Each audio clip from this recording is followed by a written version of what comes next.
Assalamualaikum warahmatullahi wabarakatuh.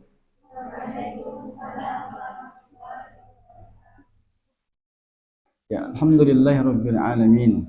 Wa bihi nasta'inu ala umurid dunya waddin. Wassalatu wassalamu ala habibina wa qudwatina Muhammadin wa ala alihi wa ashabihi ajma'in. Wa man tabi'ahum bi ihsan ila yaumiddin. Amma ba'd.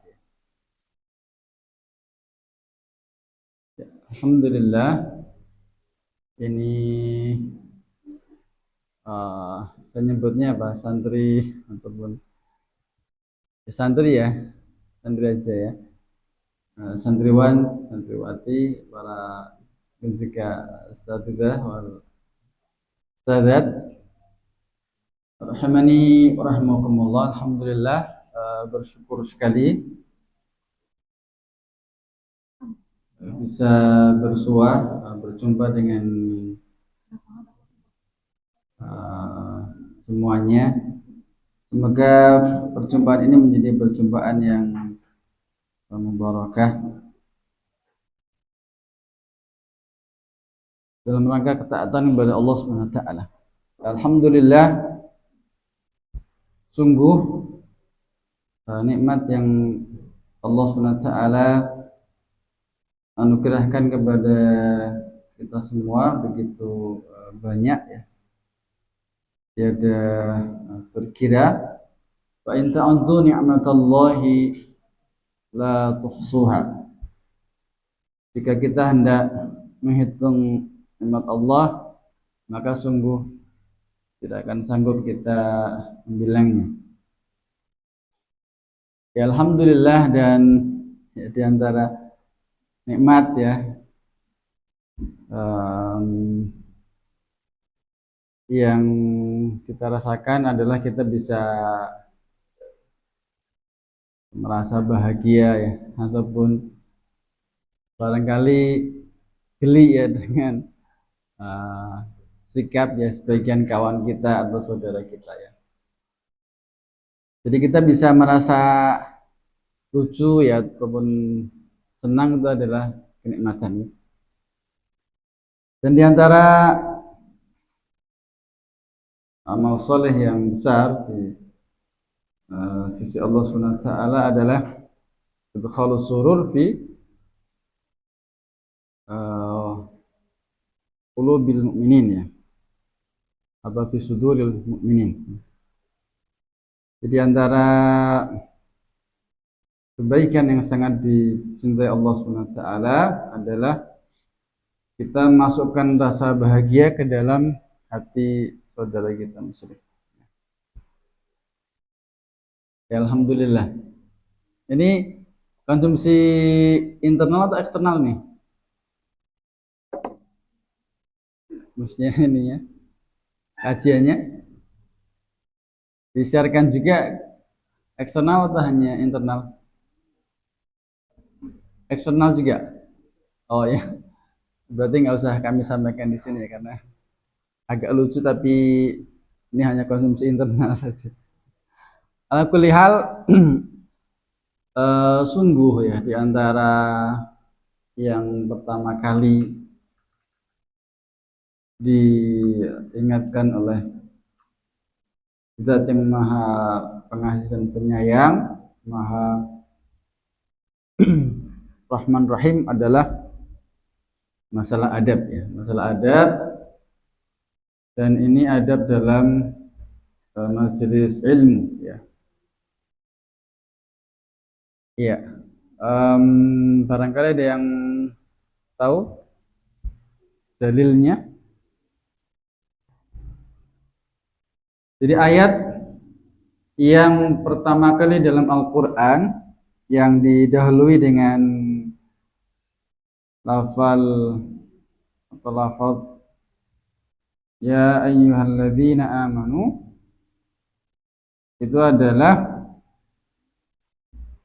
seruan tentang adab ya.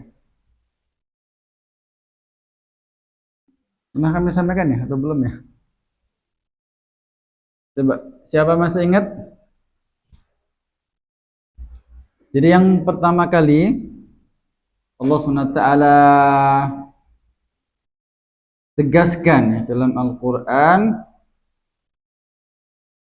dengan seruan sayang, seruan penghormatan ya, yakni seruan iman, ya ayyuhalladzina amanu, adalah tentang masalah adab. Coba siapa yang sudah ketemu? Yang sudah selesai hafalannya? Siapa di sini? Sudah 30 juz atau minimal ya 3 juz awal ya. Ada? Yang sudah hafal surat Al-Baqarah boleh angkat tangan. Ada? Sudah? Belum? Masa belum? Yang sudah hafal boleh diberitahu, kami diberitahu siapa yang sudah hafal. Yang sudah hafal Al-Baqarah di sini siapa? Coba? Banyak kan? Ya. Alhamdulillah. Terus coba silakan dijawab tadi pertanyaan saya yang dimulai dari ya ayyuhalladzina amanu, itu apa? Kelanjutannya apa? Ya ayyuhalladzina amanu, terus apa? Apa? Yang pertama, yang ya ayyuhalladzina amanu yang pertama ya dalam Al-Qur'an. Silahkan. Jangan malu-malu ya. Terutama yang ikhwan ini. Jadi malu-maluin kalau malu-malu. Ya silahkan.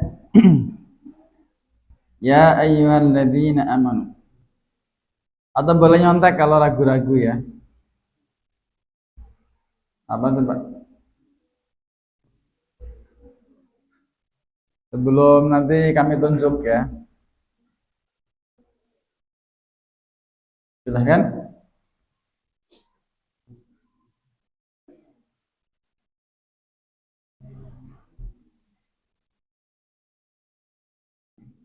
Ya silahkan.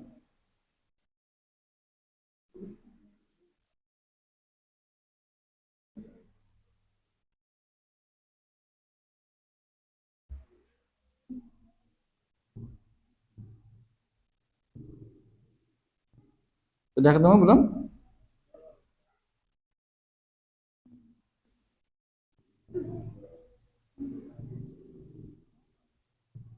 Ya yang ikhwan silahkan.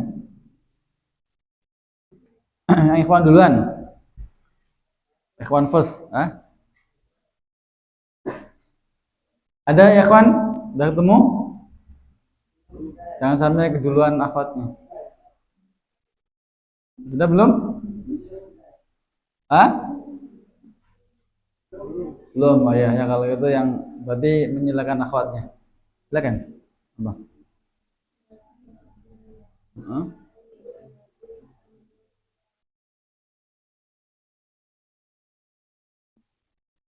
Salam. Jazakallah khairan. Ya, alhamdulillah. Mbak siapa namanya? Siapa? Azka. Azkia. Alhamdulillah, insyaallah. Terus pun jazakallah khairan. Eh, Meskipun masih belum belum tepat ya. Masih belum tepat ya. Ada yang lebih awal lagi sebelum ayat tersebut. Silahkan.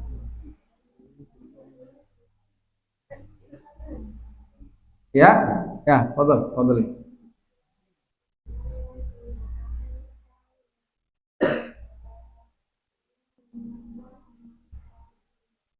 Alhamdulillah. Jazakallah khairan.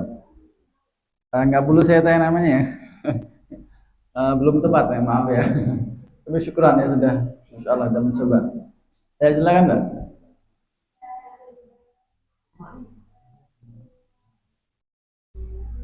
Insya Allah, Insya Allah. Barakallah fiik. Barakallah fiik. Ya. Ya, Mbak siapa namanya?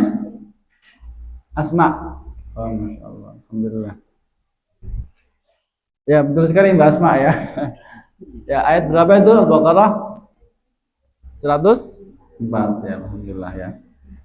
Jadi surah Al-Baqarah ayat 104 adalah ayat yang pertama yang didahului dengan seruan iman ya. Ya ayyuhalladzina amanu la taqulu ra'ina faqulu anzurna wasma'u.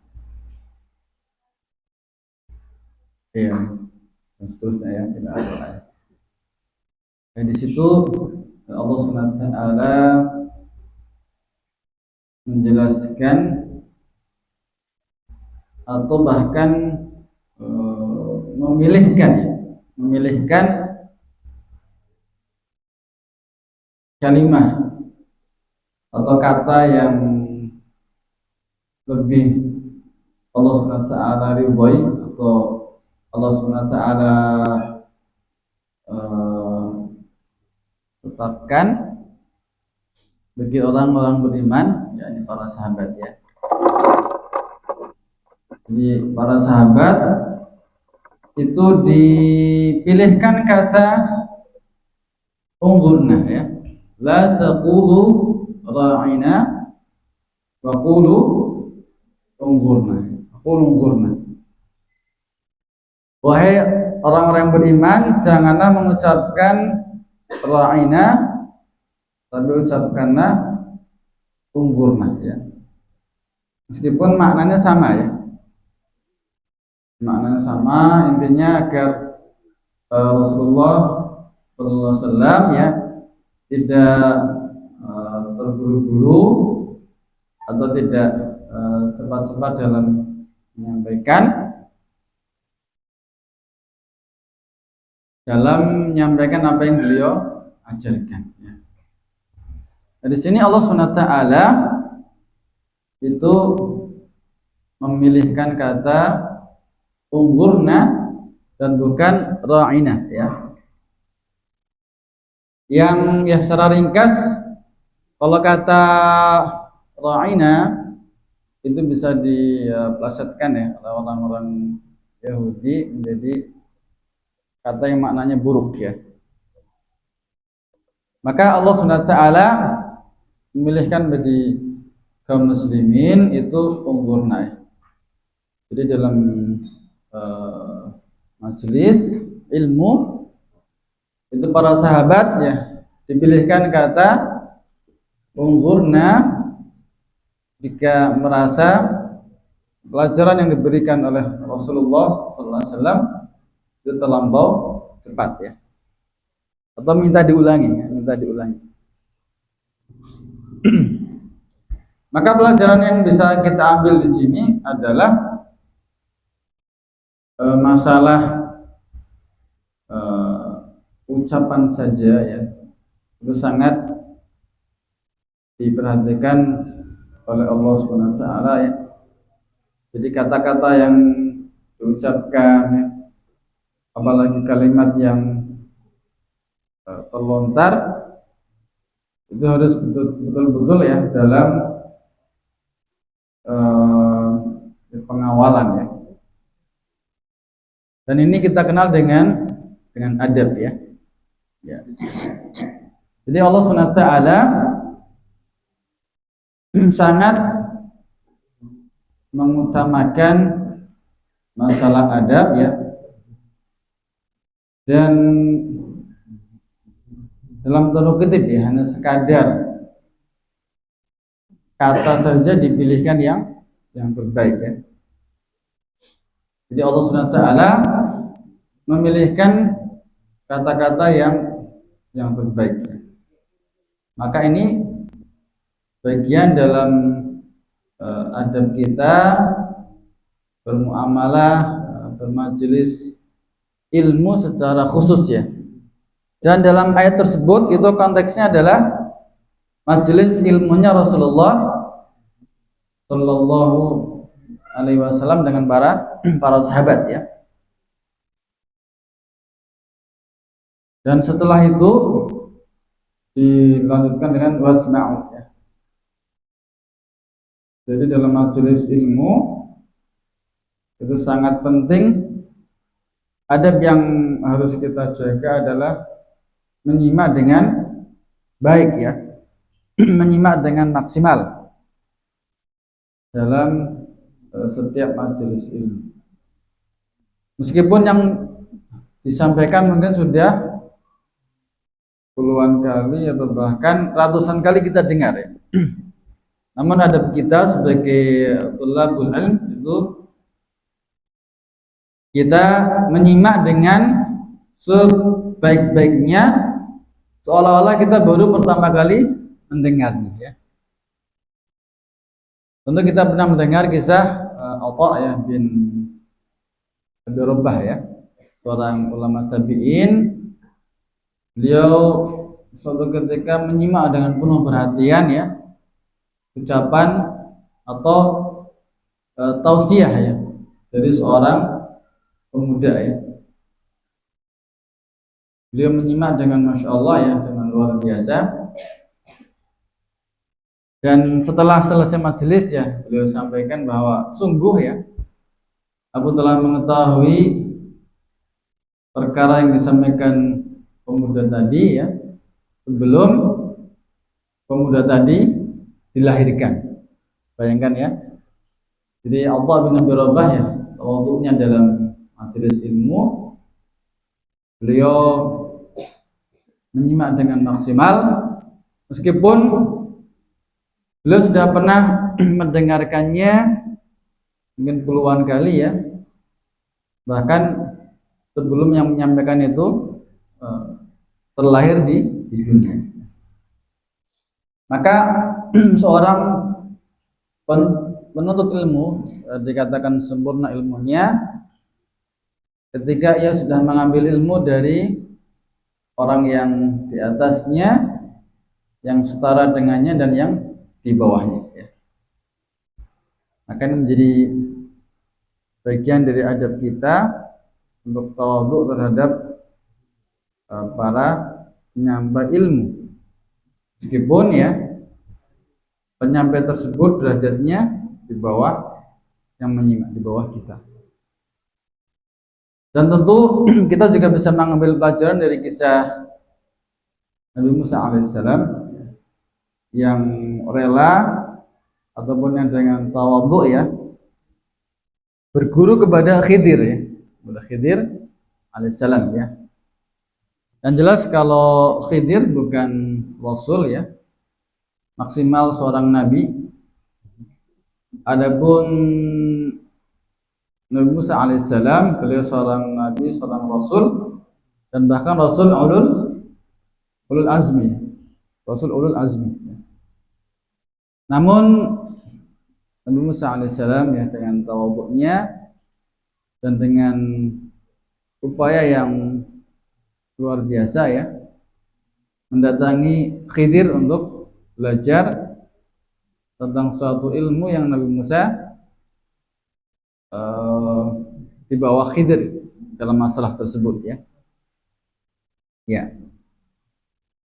Ya maka santriwan-santriwati rahimani wa rahimakumullah, ini sekedar pengingat bagi kami ya, agar kita sungguh-sungguh menjaga masalah adab ya.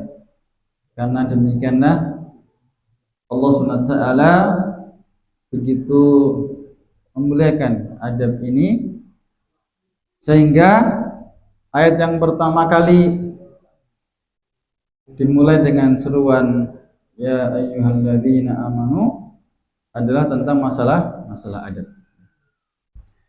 Ya hadirin wal hadirat rahimani wa rahimakumullah. Ya singkat kami tambahkan ya bahwa Allah SWT berfirman innal muttaqina fi jannatin wa uyun akhidhina ma atahum rabbuhum innahum kanu qabla dhalika muhsinin kanu qalilan minal laili ma yahja'un wa bil asharihum yastaghfirun wa fi amwalihim haqqul lis-sa'ili wal mahrum ya. Sesungguhnya orang bertakwa itu disediakan bagi mereka surga yang penuh dengan kenikmatan dan mata air yang penuh dengan kelezatan ya. Surga yang tidak ada lagi kesedihan, tidak ada lagi kekecewaan ya. Tidak ada lagi galau ya, gundah gulana dan ketidaknikmatan lainnya ya. Dan sebaliknya surga adalah nikmatnya sempurna ya. Itu disediakan bagi orang yang bertakwa, yang mana orang bertakwa itu memiliki sifat-sifat yang Allah SWT jelaskan di ayat berikutnya. Nah, sekaligus ini sebagai muhasabah kita semua, sudahkah puasa Ramadan kita yang didesain mengantarkan kita semua menjadi hamba bertakwa ya, sudahkah berhasil ataukah belum ya? Orang bertakwa itu innahum kanu qabla dzalika muhsinin. Orang bertakwa ketika di dunia itu dikenal sebagai orang yang banyak berbuat baik ya. Nah, ini kira-kira kalau Mbak Asma dikenal banyak berbuat baik atau berbuat baik? Berbuat baik ya, insyaallah ya. Atau Mbak Azkia ya, kira-kira banyak berbuat baik atau baik ya. Muhasabah untuk kita masing-masing ya. Kanu qalilan minal laili ma yahja'un. Mereka itu sedikit tidur di waktu malam ya. Sampai di sini banyak tidur? Iya, ya Pak. Ya boleh banyak tidur tapi maksimal mungkin 7 jam ya. Sehari 7 jam lah udah banyak ya. Dan orang bertakwa itu disifati qalilan minal laili ma yahja'un. Mereka sedikit ya tidur di waktu malam. Ya tentu bukan untuk main HP ya, bukan lagi nge-game atau yang lain ya. Untuk tahajud ya, qiyamul lail, untuk tilawah ya, untuk doa. Sudah ada nih? Sudah? Belum? Oh iya. Ya, mungkin 1-2 menit lagi ya. Mereka sedikit tidur di waktu malam. Kemudian wabil asharihum yastaghfirun.